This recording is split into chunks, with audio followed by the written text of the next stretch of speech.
بالله من الشيطان الرجيم. بسم الله الرحمن الرحيم. يسألونك عن الأنفال قل الأنفال لله والرسول فاتقوا الله وأصلحوا ذات بينكم وأطيعوا الله ورسوله إن كنتم مؤمنين. إنما المؤمنون الذين إذا ذكر الله وجلت قلوبهم وإذا تليت عليهم آياته زادتهم إيمانا وعلى ربهم يتوكلون.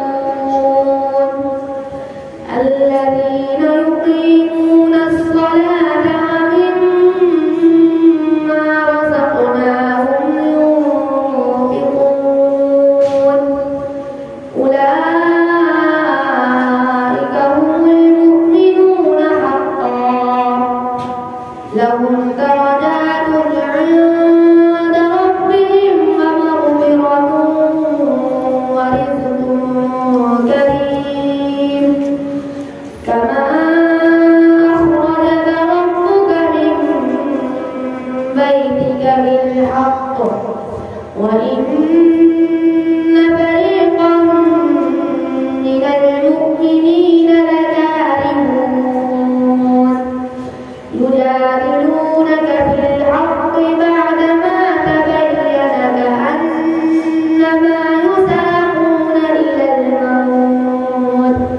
كأنما يساقون إلى الموت وهم ينظرون.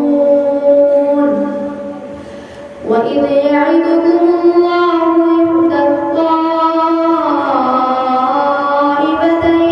أنها لكم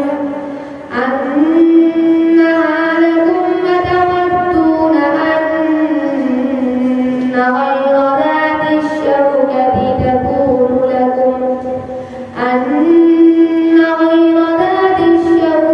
تكون لكم ويريد الله أن